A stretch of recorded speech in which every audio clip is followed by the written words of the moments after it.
Hola, buenos días, buenas tardes, buenas noches, dependiendo de la hora en que me vean. Este tema que me ha tocado exponer es el Staphylococcus aureus.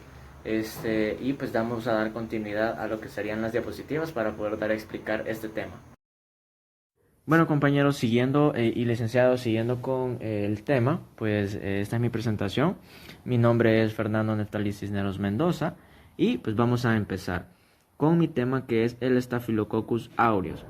Bueno, para empezar tenemos que el dominio de esta es una bacteria, el filo es Fircultes, la clase es el Bacillus, el orden es el Bacillares, la familia es el Staphylococcae y el género es Staphylococcus. Y también tenemos que la especie es el aureus. Entonces, siguiendo con esto tenemos la tabla de contenido, de lo cual voy a estar hablando durante el transcurso de esta presentación. Voy a hablar lo que son las características del Staphylococcus aureus. También voy a hablar acerca de las toxinas que este mismo tiene, asimismo de las enzimas. También voy a hacer bastante énfasis en la catalasa, que es parte fundamental, por decirlo así, de esta bacteria. Y al final voy a hablar acerca de la marcha de laboratorio para poder identificar lo que es el Staphylococcus aureus como bacteria. Entonces, siguiendo con esto, vamos a dar una pequeña introducción de qué es. Pues sabemos de que es una bacteria anaeróbica, lo que estamos hablando del Staphylococcus aureus, gram positiva, productora de coagulasa, catalasa, es inmóvil y no es esporada. Bueno, como para empezar, tenemos las características del Staphylococcus aureus y sabemos bien que que esta causa diversas enfermedades. Bueno, tienen diferentes manifestaciones clínicas dentro de los hospitalariamente hablando, por decirlo así, que van desde un furúnculo hasta un acceso, o que también pueden producir sepsitemia e incluso la muerte. Es una de las bacterias que está muy bien dotada para evadir el sistema inmunológico, que aparece de una gran resistencia, sobre todo a antibióticos como la penicilina, y eso de tener en cuenta. Y que ella se encuentra colonizando superficies cutáneas y mucosas. Bueno, sabiendo eso, es de tener en cuenta que este tipo de bacterias, el Staphylococcus aureus, es bastante resistente.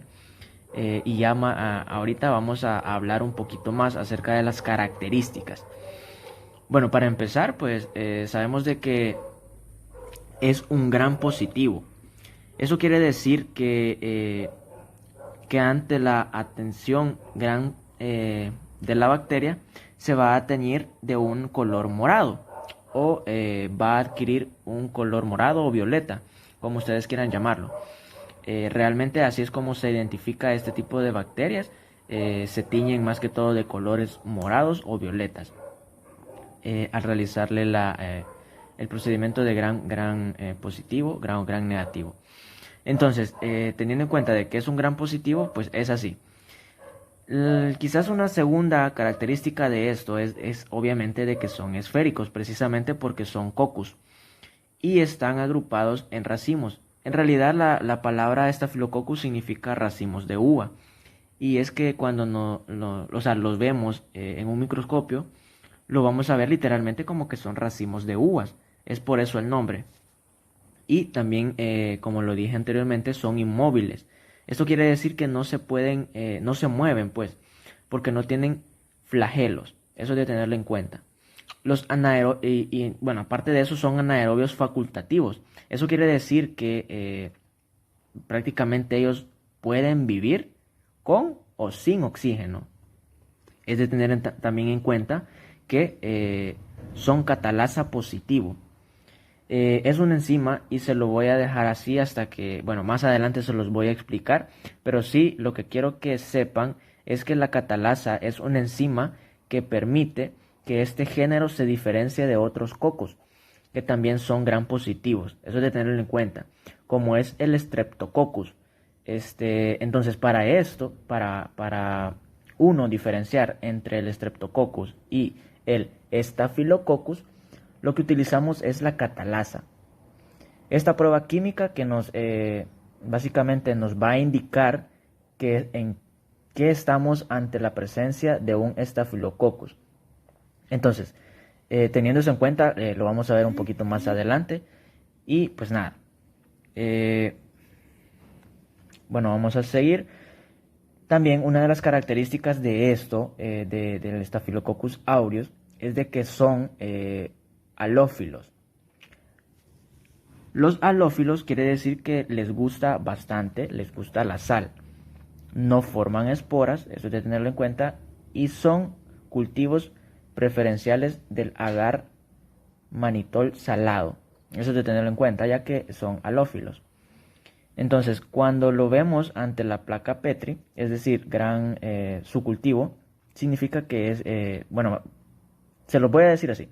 El nombre aureus significa dorado.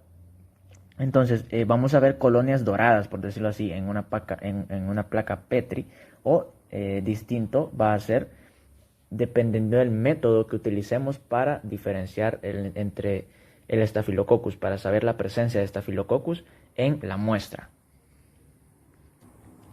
Bueno, siguiendo con lo que son las características, pues también tenemos que los Staphylococcus aureus son muy resistentes. Esa es otra característica importante de ellas, es que son muy resistentes, sobre todo a antibióticos. Aproximadamente el 80 al 90% de las cepas son resistentes a la penicilina. Después de eso, se descubrió que las cepas son resistentes a la meticilina, a la meticilina básicamente. ¿Y por qué se da esta resistencia bacteriana? Básicamente por el uso inapropiado de los antibióticos, como cuando se prefiere antibióticos o se refiere o se prescribe, por decirlo así, antibióticos a personas que tienen infecciones virales, que en realidad no va a hacer nada. Un antibiótico contra algo viral, básicamente, obviamente no cuando se administran en dosis inadecuadas de los antibióticos, y también cuando hay un uso prolongado de estos. Todo eso viene prácticamente es la causa principal de la resistencia a los antibióticos, que es bastante perjudicial para básicamente el área de salud. Es de tener también las últimas características, por decirlo así. La verdad que son bastantes las características de esta bacteria, que es el Staphylococcus. Tenemos que también son resistentes al calor, son resistentes a la temperatura. Eso quiere decir que son termófilas y básicamente resisten una temperatura mayor a 40, de 40 a 60 grados, prolongándose por una hora, por decirlo así. Entonces quiere decir de que son bastante resistentes. También son resistentes a la desecación o deshidratación, y son resistentes a los desinfectantes comunes. Entonces hay que tener también eso en cuenta, porque no cualquier desinfectante, por decirlo así, va a eliminar este tipo de bacterias, por ejemplo, de alguna superficie y de algunos alimentos que se puedan con anterioridad ya sea desinfectar o lavar, por decirlo así, básicamente desinfectar. A eso nos estamos basando en esta pronunciación que estoy haciendo. Entonces, hablando un poco más del Staphylococcus, quiero dar a entender también, y ahí nos vamos con las toxinas. Entonces, hablando un poco de las toxinas, voy a hablar un poco acerca de la toxina exfoliativa, que tiene relación con la piel escaldada. Bueno, hablando de la toxina exfoliativa, es muy importante, porque lo que hace es destruir las uniones intercelulares, obviamente de las células, de las capas granulosas de la epidermis. Entonces, ¿qué va a causar? Prácticamente va a causar una exfoliación. Es por eso que esta toxina causa lo que se le conoce como el síndrome de la piel escaldada, y es por eso que le decía que tiene relación entre la piel escaldada y esta toxina, o también llamada enfermedad de Ritter.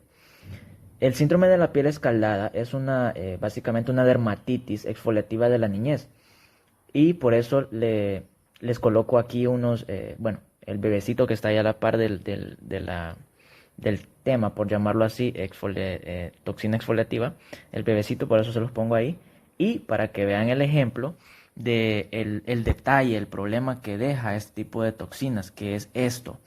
Básicamente eso es lo que causa básicamente con la niñez. Básicamente es una dermatitis exfoliativa de la niñez y por eso les coloco aquí esa imagen, porque ocurre en los bebés y en niños menores de 5 años. Entonces es de tenerlo en cuenta también. Ahora, ¿qué va a ocurrir? Bueno, al principio, las lesiones iniciales es una úlcera aislada o costrosa, de lo cual podemos observarlo en esta imagen. Esa es una úlcera bastante avanzada, por decirlo así. Entonces, ¿qué es lo que va a pasar? La piel circundante a esta úlcera se va a básicamente a encontrar roja, se va a encontrar dolorosa. Entonces, como lo podemos observar aquí, también podemos verlo en esta imagen, se ve bastante roja. Y pues esto ya es en este caso ya es una afectación muy grave, porque básicamente lo que tenemos ahí ya son accesos, que es la palabra técnica adecuada que le dan los doctores, en los cuales le llaman accesos debido a que ya tienen, bueno, como lo dice su palabra, pues, o sea, acceso directamente a la piel, a la epidermis. Entonces, ¿qué es lo que va a pasar? Bueno, 24 horas después, esto se va a aparecer como una ampolla por todo el cuerpo, obviamente, y bueno, dependiendo en qué parte, ya sea del bebé o de la persona, se dé, pero mayormente se esparce por todo el cuerpo. Y entre 32 a 76 horas se va a dar la fase de excavación, por decirlo así. ¿Qué es lo que ocurre en esta fase? Que la epidermis se va a desprender y se va básicamente, como la palabra lo dice, se va a desprender, pues se va a ir descamando, como decimos nosotros. Además de eso, el niño puede tener manifestaciones sistemáticas como fiebre, escalofríos y molestias generales, pues obviamente eso nos va a generar bastante molestia. Y pues nada, eso es con respecto a la toxina, la exfoliativa. Entonces es de tenerlo en cuenta porque son bastantes perjudiciales para la salud. Si no se tratan con la debida medida, esto puede llegar a generar bastantes y serios problemas. Entonces es de tenerlo en cuenta. Y básicamente lo que les estaba hablando de la toxina se refleja en esta imagen. Entonces, ¿qué es lo que pasa? Como pueden observar ahí, tenemos lo que serían pus, lo que serían los glóbulos blancos que podemos ver en la imagen. Alrededor podemos ver que es la piel y en medio de este pus o de los glóbulos blancos tenemos la bacteria. Esa es la bacteria de lo cual les estaba hablando, que como lo podemos observar un poco más en la imagen, se ven unos racimos, de los cuales es ahí donde está atacando el Streptococcus. Entonces la piel se ve enrojecida, como pueden observar, y al final tenemos el área infectada, que ya sería la parte, bueno, sería toda la piel infectada. Y bueno, teniendo esto en cuenta, nosotros lo podemos, incluso cuando vemos esto, nos podemos equivocar y podemos decir que es por ejemplo, una espinilla, o eso es lo que denota acá, por ejemplo, que puede ser una espinilla o incluso un barro. Entonces es de tener cuidado y saber diferenciar entre un síntoma grave y y básicamente una reacción, ya sea por exceso de grasa, etcétera, etcétera. Entonces es de tener en cuenta eso y es de tener cuidado. Bueno, entonces ya hablamos de lo que es la toxina exfoliativa. Ahora toca hablar de la enterotoxina. Entonces, ¿Qué es la enterotoxina? Básicamente es una toxina termoestable, resistente a la ebullición. Y hay que tener esto en cuenta, porque si nos dice esto, que es resistente a la ebullición, tenemos que tener en cuenta que el calor o la ebullición que le podamos dar a un alimento no va a bastar para poder eliminar este tipo de toxinas dentro de un alimento. Entonces, se prolonga, por decir así, o es resistente al menos por una hora en ebullición. Entonces quiere decir que sí es bastante resistente. Que además es resistente a las enzimas digestivas, quiere decir a las enzimas que tenemos nosotros dentro de nuestro estómago que posiblemente puedan eliminar o o que puedan inhibir aquellos tipos de toxinas de las cuales la flora intestinal tenemos unas enzimas que nos ayudan a eso, pues a regular ese tipo de situaciones. ¿Qué ocurre cuando la enterotoxina llega a los alimentos o cómo es que ocurre? Pues básicamente puede resultar que puede ser que una persona sea portadora sana, que tenga el Staphylococcus aureus en sus fosas nasales, por ejemplo.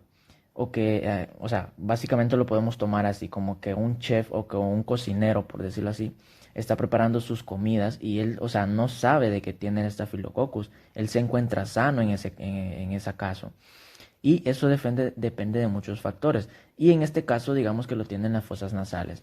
Entonces, sea básicamente el que prepare los alimentos, se le, eh, básicamente le da a toda la familia y bueno, ahí ocurre toda la infección, toda la contaminación que pueda haber básicamente en todas las personas que están consumiendo ese alimento.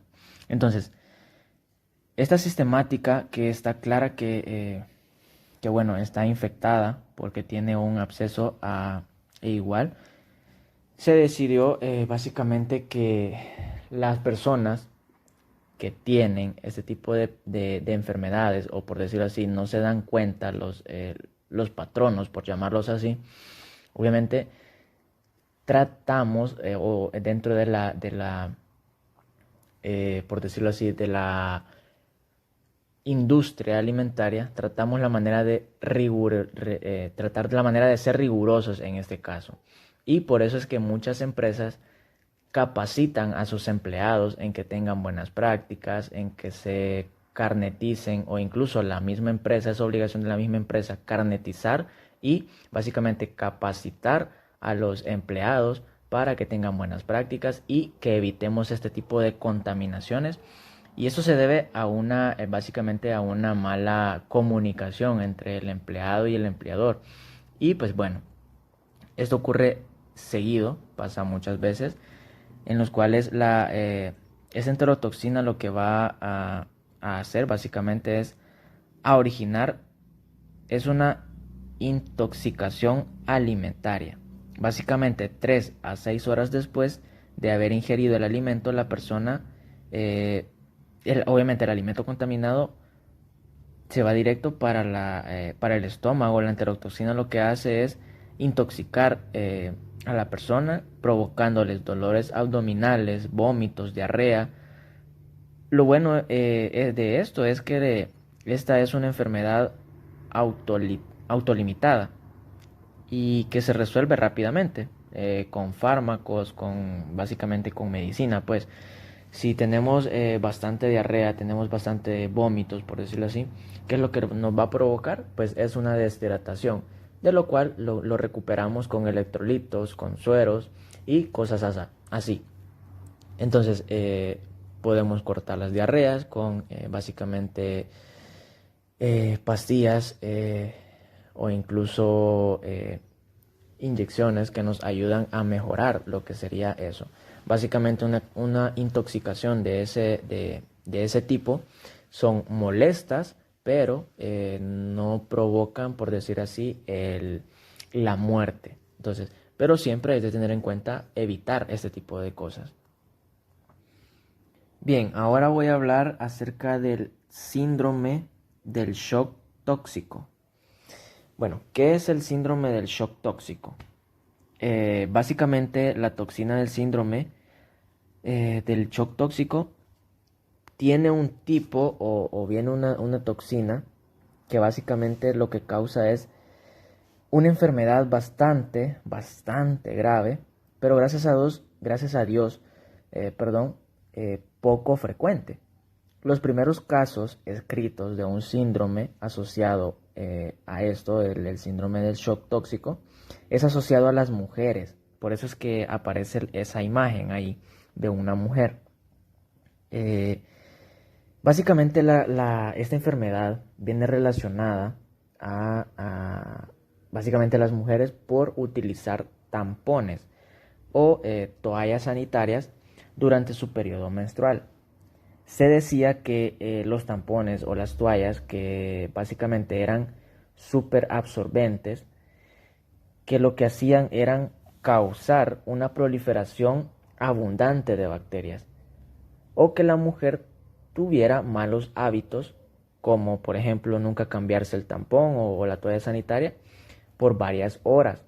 Entonces es de tener esto en cuenta porque pues sí, no es correcto aparte, y obviamente tenemos cada uno de nosotros, sea mujer o hombre, tenemos que tener una buena higiene personal. Entonces, eso puede desencadenar el síndrome del shock tóxico. Sin embargo, hoy en día, menos de la mitad de los casos están asociados al uso de tampones y obviamente a las toallas sanitarias. Entonces, el síndrome también afecta a cualquier persona que presente infecciones por Staphylococcus aureus, pudiendo ser una infección cutánea, pudiendo ser una quemadura, incluso, pudiendo ser también después de una cirugía. Entonces, hay que tener esto en cuenta. Pero eso no implica que cualquier persona que tenga una infección de Staphylococcus aureus va a desarrollar este síndrome. Entonces, eso no quiere decir que eso ahora esta es una emergencia médica, que se va a caracterizar por fiebres, por vómitos, diarreas, erupciones, y pues bueno, muchas cosas más.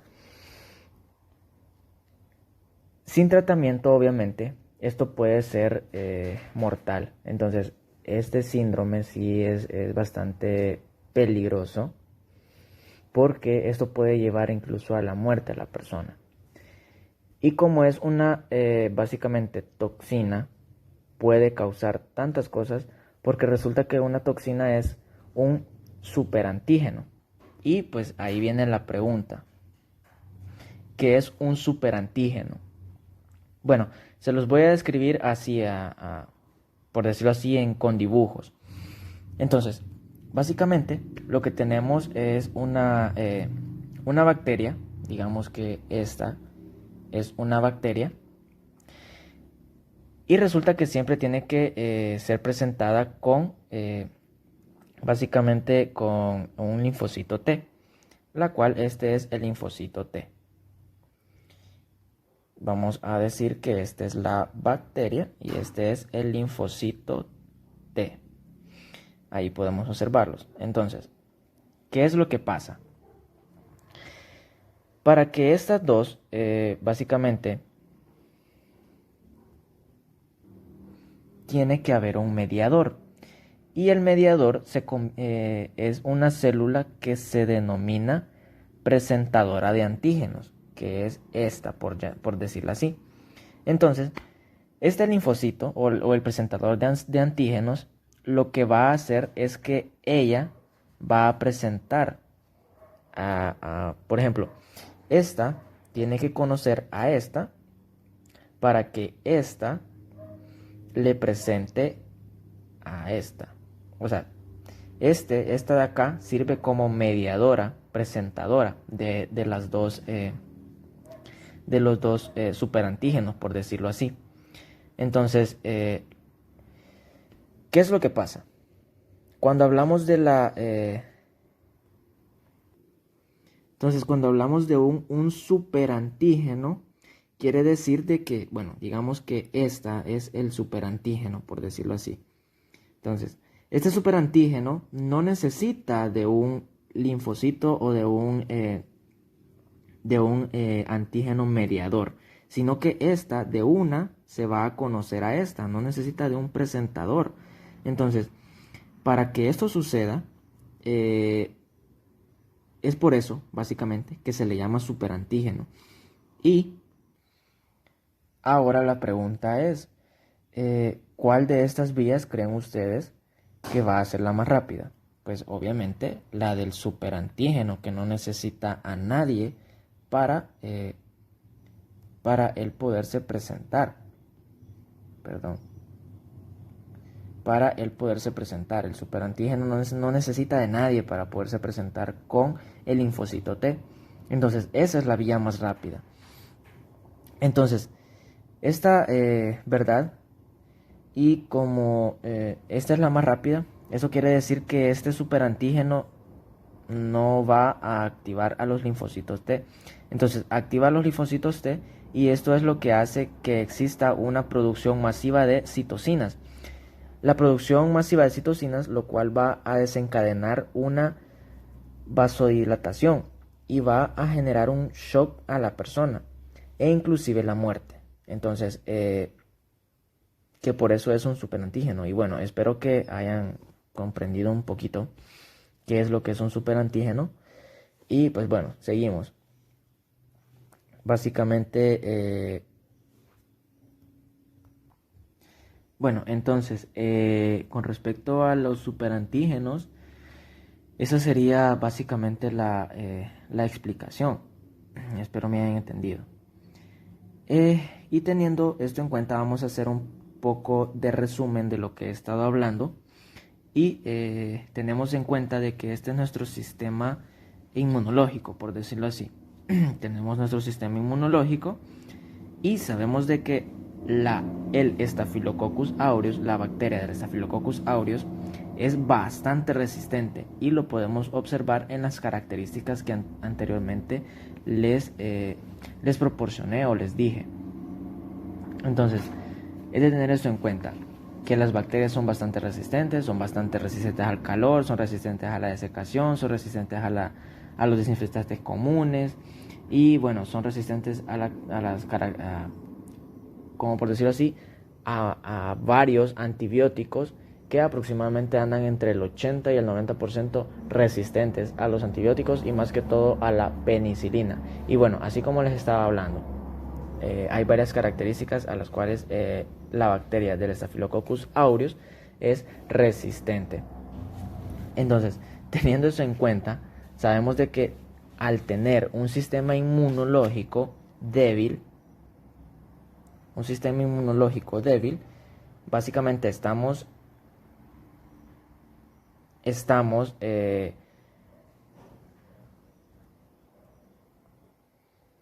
susceptibles a cualquier tipo de recaída o que por el caso nos llegase a pasar que adoptemos o tomemos, adquiramos, mejor dicho, este tipo de bacterias, pues resulta ser muy perjudicial porque podemos contraer esta enfermedad o podemos contraer esta bacteria y nos puede causar muchas molestias y como pudimos escuchar anteriormente, pues podemos llegar a incluso hasta la muerte. Entonces, eso es lo que le hablaba, también es resistencia a la penicilina. Entonces, teniendo eso en cuenta, vamos a tener que el sistema inmunológico de nosotros terminaría colapsado. Entonces, siguiendo con esto, vamos a hablar acerca de las enzimas. Y para empezar, vamos a hablar de la coagulasa.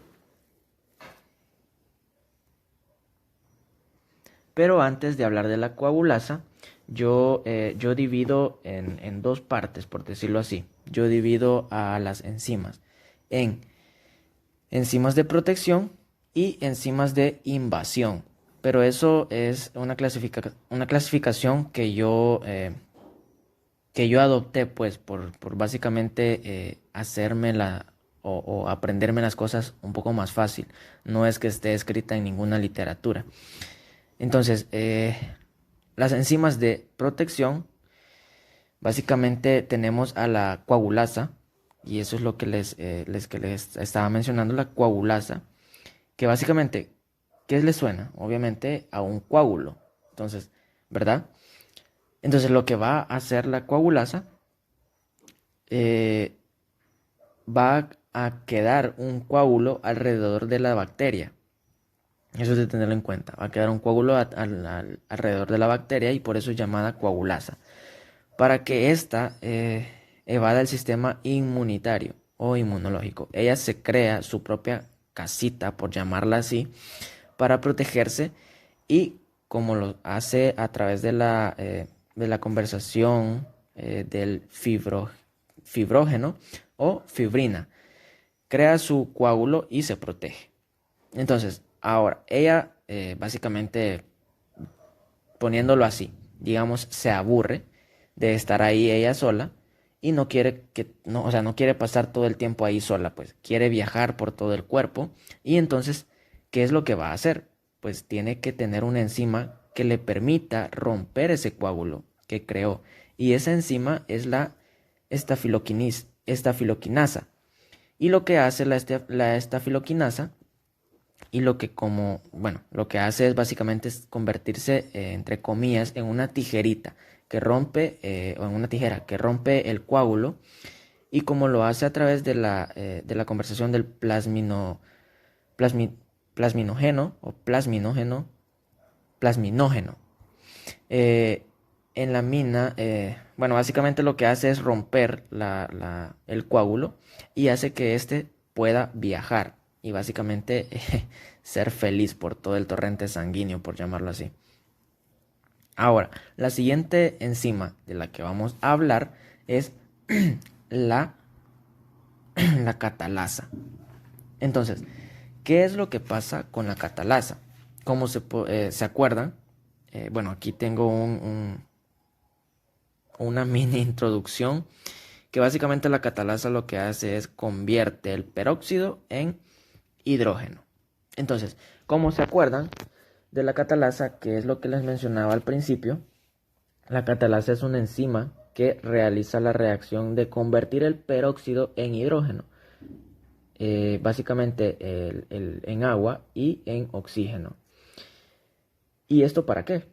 Bueno, pues su función es proteger las células del efecto tóxico del peróxido de hidrógeno. Protege a la bacteria del efecto tóxico, el peróxido del hidrógeno. Eso es la catalasa. Y que también es importante mencionarles, la catalasa es lo que distingue al Staphylococcus del otro coccus, del que sería el Streptococcus. Eso es lo que les diferencia. Gram positivos como el Streptococcus es la catalasa positivo. Entonces, eso es de tenerlo en cuenta. La diferencia del Staphylococcus y el Streptococcus es la catalasa positivo y que es un gran positivo, obviamente.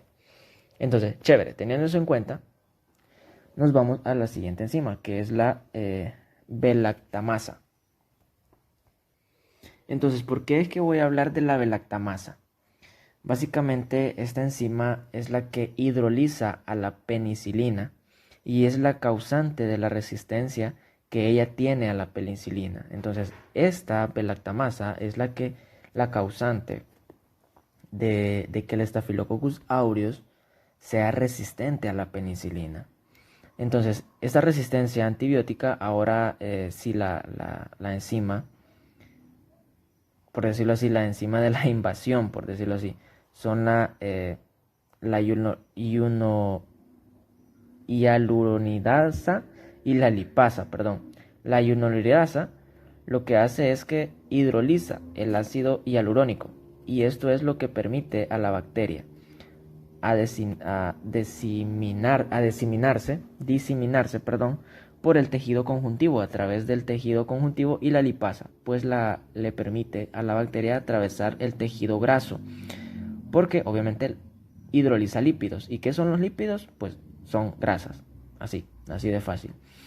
Ahora, si nos vamos con las enfermedades por evasión tisular, entonces aquí vemos a las infecciones cutáneas.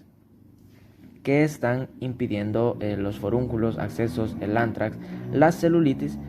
¿Cómo se produce esto? Pues resulta que esta bacteria, el Staphylococcus aureus, como habíamos hablado antes, está en la flora bacteriana normal de nuestra piel, pero cuando estas defensas de la piel fallan, como por ejemplo se producen algunas laceraciones, algunas quemaduras, algunas heridas, el Streptococcus aureus se aprovecha de eso e ingresa a la piel hasta por una picadura de insecto, por decirlo así. Entonces puede causar esto. Entonces vamos a describir todas las infecciones cutáneas. Hablemoslo primero así.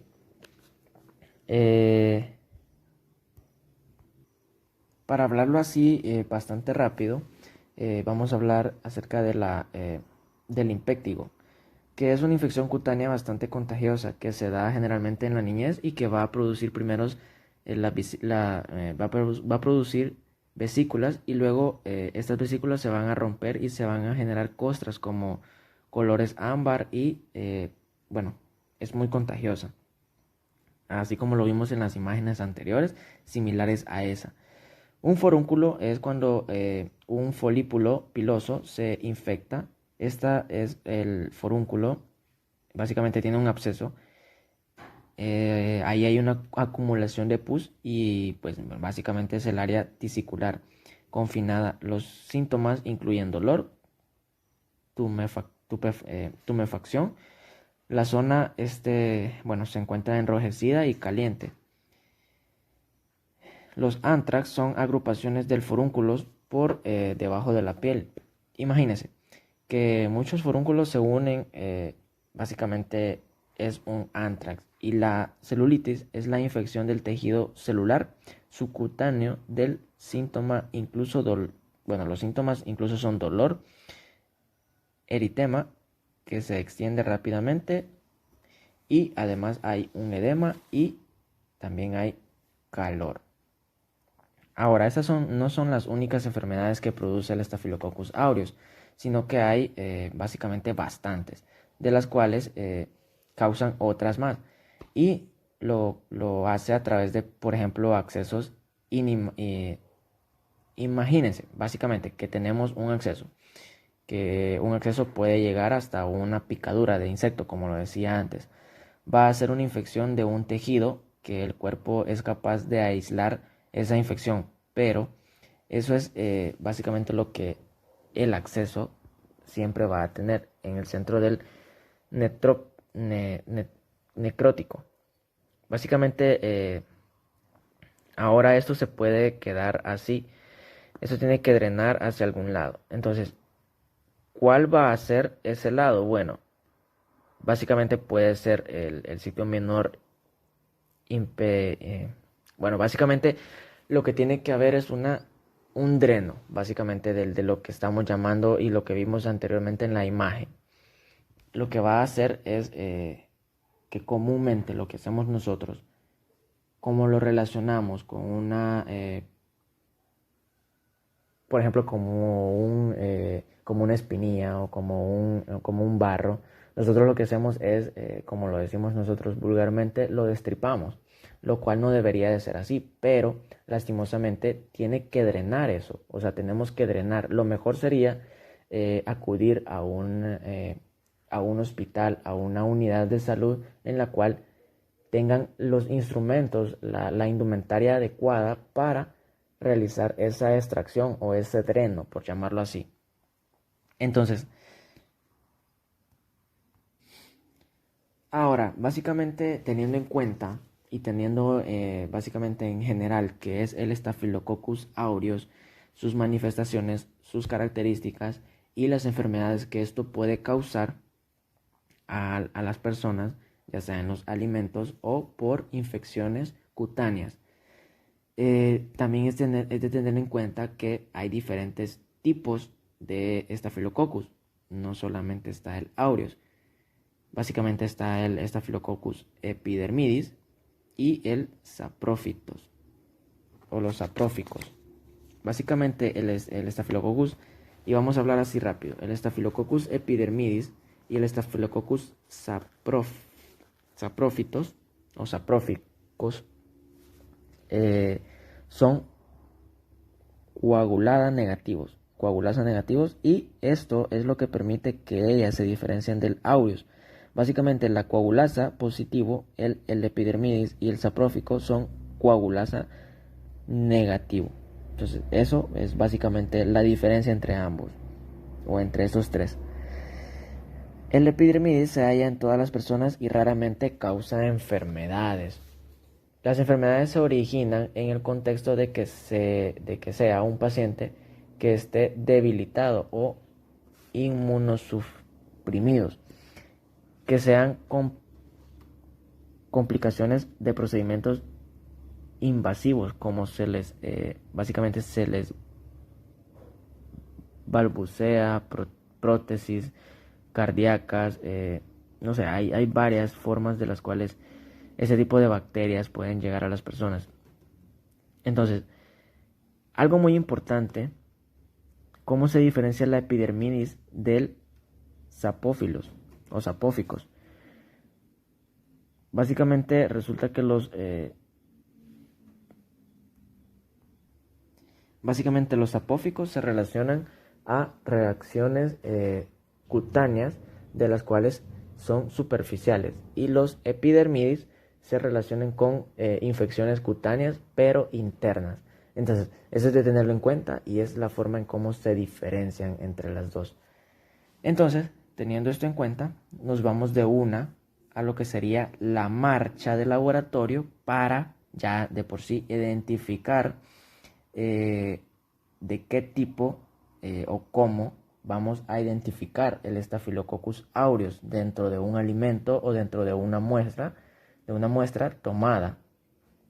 Entonces, vamos a hablar de esto.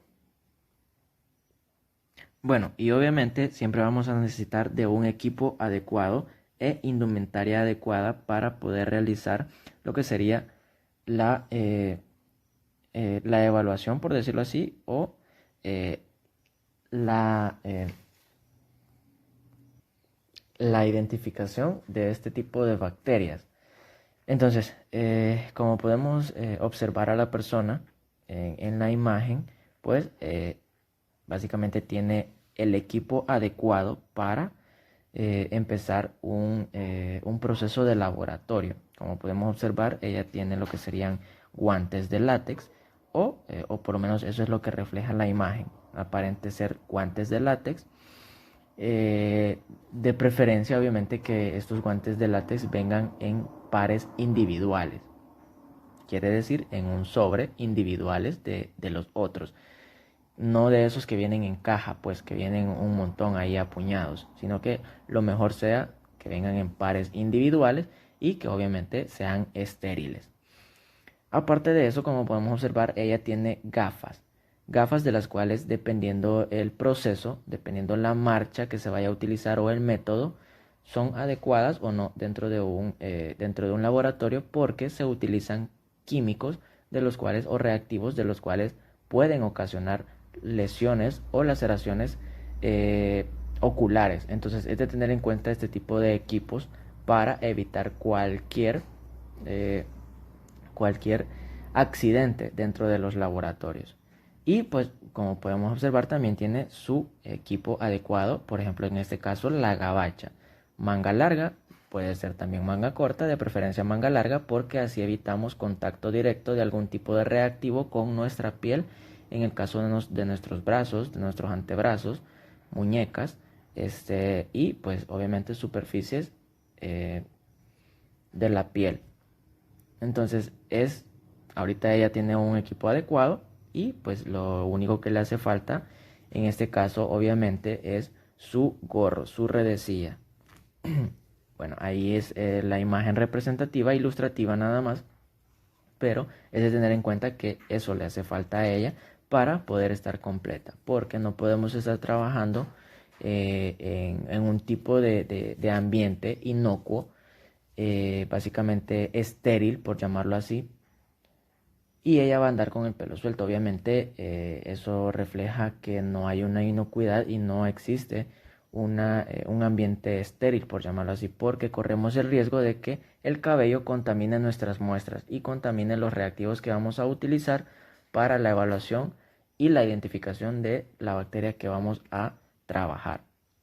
Entonces, teniendo eso en cuenta, vamos a utilizar el equipo y reactivos siguientes para poder hacer la evaluación de dicha bacteria, que sería el Staphylococcus aureus. Para eso vamos a utilizar agua pectonada buferada, también vamos a utilizar solución salina pectonada, vamos a utilizar en este caso agar Brine Parker, solución de telurito de potasio al 1%, también vamos a utilizar la solución de una yema de huevo, aproximadamente a un 20% o de acuerdo a las instrucciones del fabricante.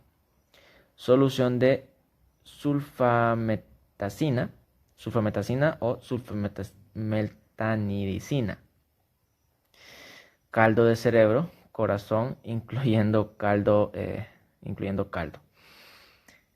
Plasma de conejo, estufa esterilizada, autoclave, estufa de incubación de 35 grados más o menos 1 grado centígrado o 37 grados más o menos 1 grado centígrado. También vamos a utilizar un baño de agua o aparato similar capaz de mantener la temperatura entre 47 grados centígrados más o menos 2 grados centígrados. Vamos a utilizar un pHímetro de exactitud de 0.01 a 25 grados centígrados más o menos 1 grados centígrados. Vamos a utilizar también una pipeta de 1 ml, de 2 ml y de 10 ml de capacidad, graduadas en intervalos de 0.1, 0.1 y 0.5 mililitros respectivamente. Obviamente, asas de plástico, tubos de ensayo, botellas, frascos, capacidad apropiada, placa Petri obviamente de vidrio, y vamos a utilizar espátulas. Y pues bueno, empezando con esto, vamos a hablar acerca del proceso, del procedimiento. Y pues bueno, primeramente tenemos la suspensión inicial. ¿Cómo lo vamos a hacer? Vamos a utilizar un frasco estéril o una bolsa de plástico que se encuentre estéril. Vamos a pesar una incertidumbre de mediación de más o menos 5%, una cantidad de masa por gramo, o medir con una incertidumbre de medición de más o menos 5% de volumen por ml. Como mínimo de 10 gramos o 10 ml, al menos que se indique otra cantidad.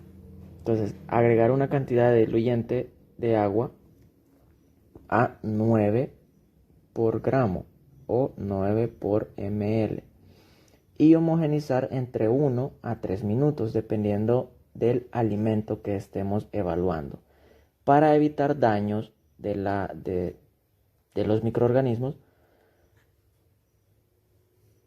por cambios bruscos de temperatura.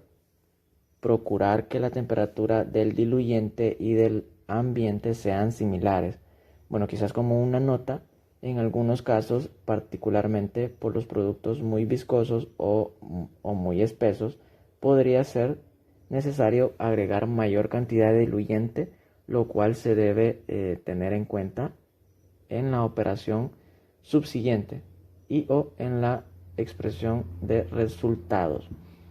Entonces, teniendo eso en cuenta, nos vamos al paso número 2, que sería la dilución de decimales. Entonces, en este caso vamos a transferir con una pipeta de 1 ml de la suspensión inicial en un tubo con 9 ml de diluyente estéril. Tener eso en cuenta. Para una óptima precisión, no introducir la pipeta más de 1 centímetro en la suspensión inicial y evitar el contacto entre la pipeta que contiene el inocuo, ino- ino- inóculo, y el diluyente estéril. Mezclar utilizando preferentemente un agitador mecánico durante 5 a 10 segundos para obtener una dilución de 10 a la menos 2. Si esto es necesario repetir esta operación a partir de la disolución de 10 a la menos 2 y diluciones sucesivas, utilizar en cada operación una nueva pipeta estéril para obtener la siguiente disolución: 10 a la menos 3, 10 a la menos 4 y así sucesivamente. Se realiza la dilución que sea necesaria para obtener un número aproximado de microorganismos para realizar el recuento.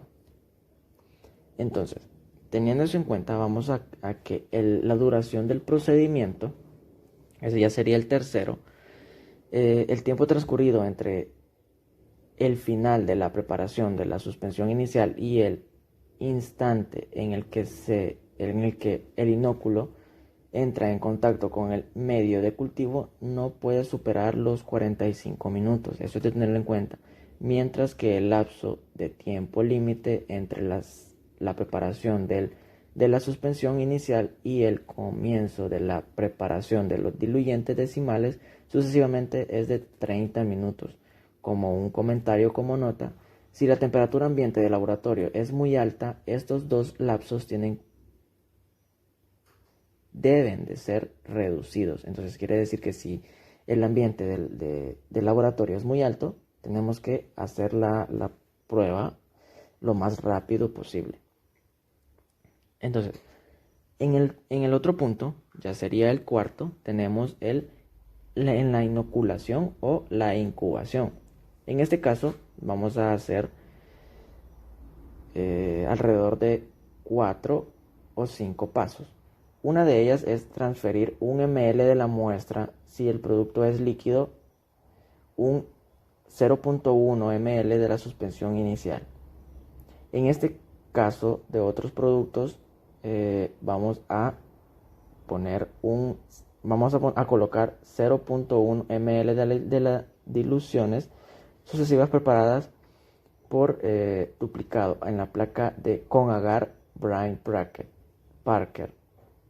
Entonces, si para ciertos productos es necesario realizar un recuento de un número bajo de Staphylococcus coagulasa positiva, el límite de detección puede ser elevado por un factor de 10 sembrados y 1 ml de la muestra si el producto es líquido o 1 ml de la suspensión inicial. Entonces, para eso vamos a utilizar 1 ml de dilución sucesivamente preparado según el proceso anterior en una placa Petri grande, 140 mm, con agar Braun-Parker.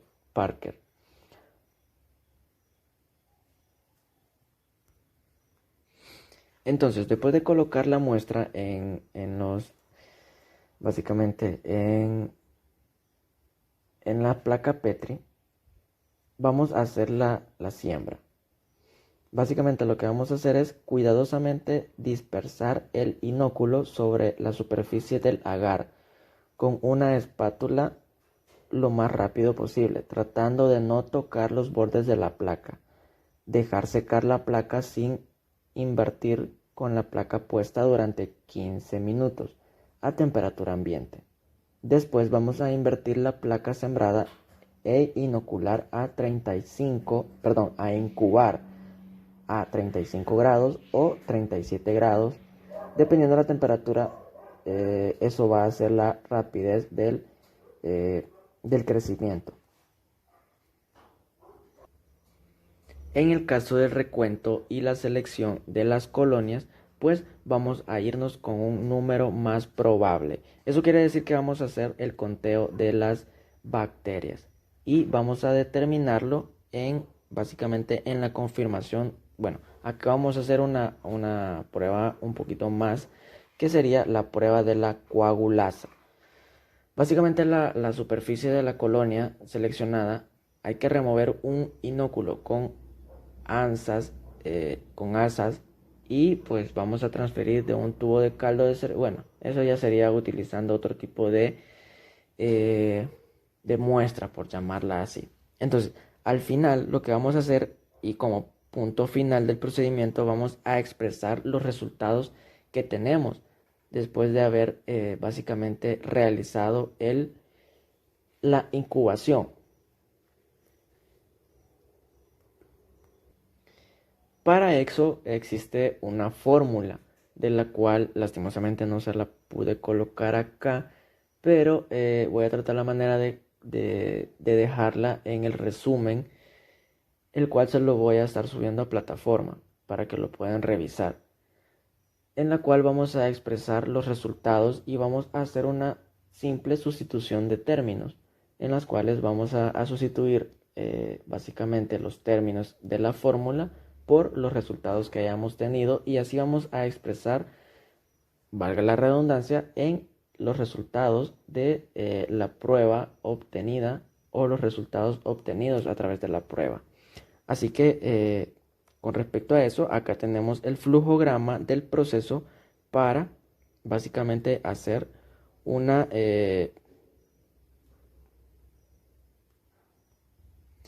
análisis efectivo para la determinación de lo que sería Staphylococcus aureus, para determinar la bacteria Staphylococcus aureus. Y pues bueno, eso sería básicamente todo. Les agradezco por haber terminado de ver la presentación, y pues bueno, cualquier pregunta, cualquier duda pueden escribir ya sea al personal, o si no, pues dejarme el comentario en alguno de los foros que el licenciado puede subir. Así que quedo pendiente, y pues muchísimas gracias por cualquier duda, ahí voy a estar. Y pues muchas gracias. Saludos.